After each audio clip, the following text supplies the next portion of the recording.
We don't talk about aging enough, not honestly, not vulnerably, not with the raw truth it deserves. Growing old isn't just about gray hairs and slower steps. It's about what we've lost, what we've never dared, and what we still can choose if we're brave enough.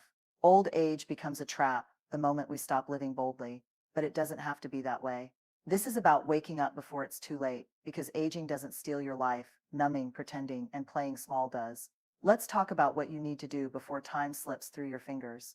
There's a quiet moment, often in our 30s, maybe 40s, when we start choosing comfort over courage without even realizing it. We stop leaping. We stop questioning. We start calculating risk in a way that chokes the very part of us that once dared to believe we were meant for more. You know that voice? The one that used to say, go for it, what if it works? Somewhere along the way, we taught it to whisper, or worse, we stopped listening altogether. It's not your fault. We were raised to believe that a predictable life is a successful one. Stay safe, follow the rules, don't stir the waters, get the job, buy the house, keep your head down. And so we build lives like fortresses, strong on the outside, but echoing with emptiness within. And we call that security. But security without soul, that's a prison, one that looks like comfort on the outside, but feels like quiet desperation on the inside. We cling to what we know because it's familiar, not because it's fulfilling. We say we're being responsible when what we really mean is I'm scared to want more because wanting more risks disappointment. It risks failure. It risks being seen. But here's the brutal truth we don't talk about. Safety is not the same thing as aliveness. You can be the safest person in the room and still be dying inside. The saddest stories aren't the ones of people who tried and failed. They're the ones of people who never tried at all, who stayed quiet, who stayed small, who waited for the right moment until life quietly passed them by. And old age becomes a trap, not because the body slows down, but because the soul never got to move freely, because we spent decades protecting ourselves from pain. And in doing so, we also protected ourselves from passion, from purpose, from presence. You start dying the moment you stop daring. And we think we have time, but time is not something we own. It's something we experience, moment by moment, choice by choice. So ask yourself this: what have you made more important than your own aliveness? Who told you that it was noble to shrink, safe to settle, wise to wait? And more importantly, what if they were wrong? There's a silence that feels like safety, but it's actually just slow self-abandonment. We all do it. We bite our tongues in the name of peace. We nod when we want to scream. We say it's fine when it's anything but. We carry truths like they're shameful secrets, when in reality they're the keys to our freedom. You know the moments I'm talking about, the ones when your heart clenches and your throat tightens and something in you says, this isn't right, but you don't say anything. Because you don't want to upset them, because you don't want to seem too emotional, because you've been taught that your truth is too much or not enough. So you swallow it, again and again and again. But here's what they never told us: every time you silence your truth to protect others, you betray yourself. Every time you choose their comfort over your clarity, you lose a piece of your voice. And it doesn't happen all at once. It's slow, it's subtle, it's quiet, until one day you wake up and realize you don't recognize yourself anymore. You've become a version of you that's palatable to everyone else, but completely foreign to your own soul. You start aging not when your body changes, but when your voice disappears. Because unspoken truths don't just vanish, they fester, they turn into resentment, they turn into regret, they turn into what ifs that haunt you in the stillness of the night. The hard truth: silence isn't strength if it comes at the cost of your self-respect. You want to know how people grow bitter in their older years? It's not because of what others did to them. It's because of what they never allowed themselves to say. All the truths they buried, all the boundaries they ignored, all the moments they had a chance to honor themselves, but chose approval instead. And maybe it served you once. Maybe silence kept you safe when you were younger. But now it's keeping you stuck. It's costing you connection. It's costing you authenticity. It's costing you your own damn life. So here's the invitation.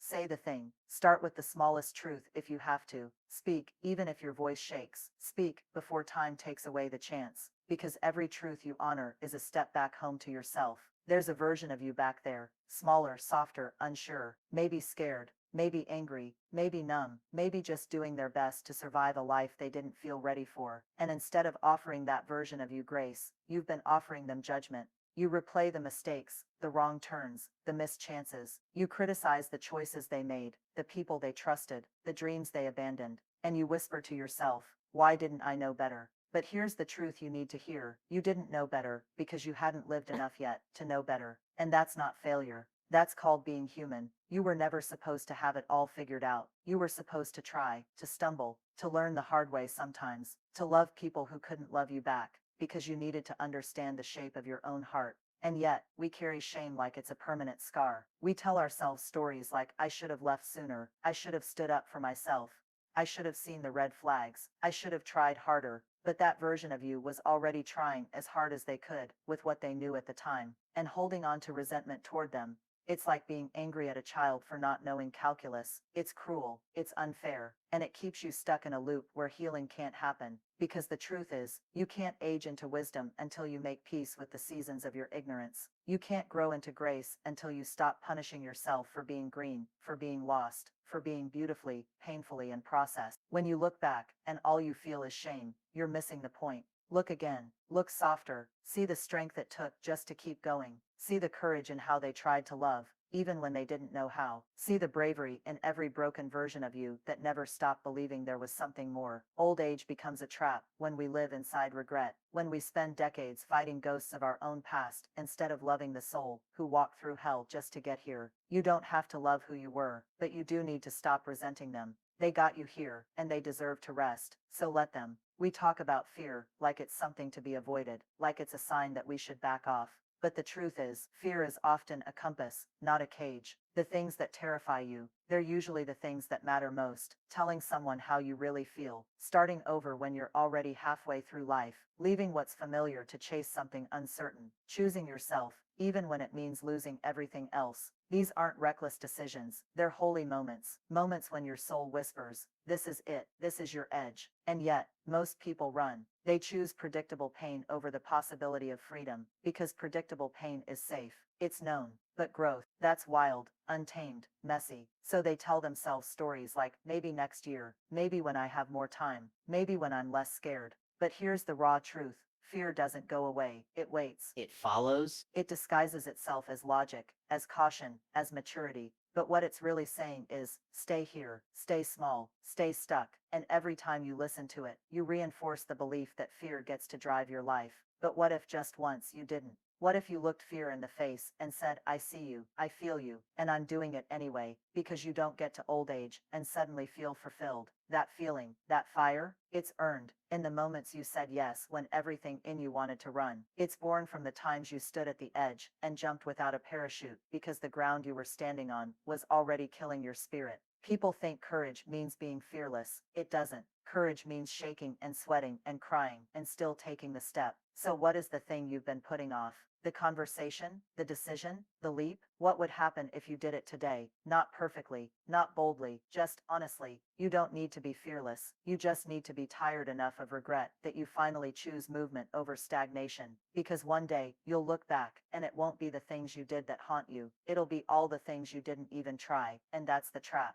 That's how old age quietly suffocates the soul, but not you. Not if you do the thing that terrifies you now. There's a specific kind of loneliness that no one warns you about. It's not the loneliness of being alone. It's the loneliness of being alone. It's the loneliness of being surrounded and still unseen. You can sit across the dinner table, share a home, a bed, a last name, and still feel like a ghost, like your presence is tolerated, but your essence is invisible. And yet, we stay. We shrink ourselves to keep the peace. We dim our light so others don't feel insecure. We convince ourselves that at least they're still here, that crumbs are better than nothing. But let me ask you, when did your bare minimum become someone else's comfort zone? We hold on to people who don't even hold space for us because we're scared, scared to be alone, scared to start over, scared that maybe this is the best it gets. So we rationalize the neglect. We call it loyalty. We call it history. We tell ourselves we're being the bigger person, but really, we're just afraid to grieve the life we hoped they'd rise into.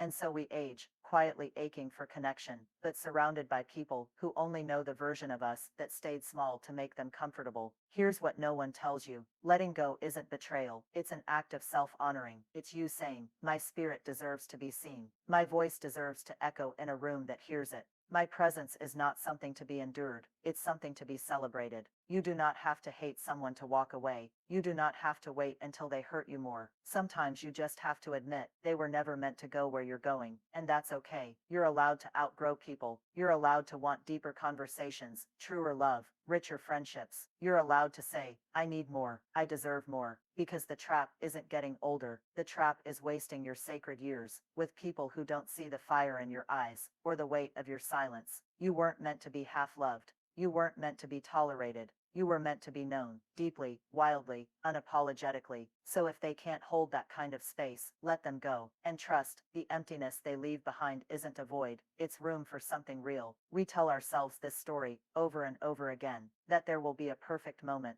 a sign, a window, a clear sky that tells us, okay, now you can begin. So we wait. We wait to feel less tired. We wait to feel more confident. We wait until we have enough money, enough clarity, enough proof that it'll work. And while we wait, life quietly moves on. Days blur, years dissolve, dreams that once felt electric begin to fade, not because they weren't meant for us, but because we waited too long to give them breath. The lie is that readiness is a prerequisite for action, but readiness is actually a result of action. You don't feel ready and then begin. You begin, clumsy, unsure, afraid, and become ready through the doing. But no one teaches us that. They teach us to prepare endlessly, to fix ourselves first, to rehearse the speech 100 times, to write the book only after we've lived the perfect ending, to hold off on love until we've healed every part of our past, and we mistake perfection for permission. But here's what I've learned. Life doesn't wait for you to be ready, it shows up. Raw, unfiltered, it invites you, today, to meet it as you are. And if you keep saying, not yet, you will run out of yets. You will blink, and time will have taken the thing you were waiting to feel prepared for. Old age becomes a trap when you live a life, rehearsing for a moment that never comes. When your legacy becomes a list of things you planned to do, but never started, because you were waiting for the fear to leave, the timing to align, the stars to give you a green light. But you know what the stars are saying. We've been ready. Where are you? So no, you're not too late. No, you're not too broken. No, you don't need more signs. You just need one bold, imperfect step. One declaration that you're done waiting. One moment where you say, I'm not ready, but I'm going anyway. Because real life, beautiful, brutal, breathtaking life, starts the minute you stop waiting for perfect. Conclusion: old age is not the enemy. Time is not your villain. What steals your life isn't the number of candles on a cake, it's the number of days you live on autopilot. The number of times you say, maybe later. The number of chances you let pass because you were afraid to look foolish, or feel unprepared, or risk your heart. You don't wake up one day and feel old. You wake up one day and realize you've been playing it safe for far too long.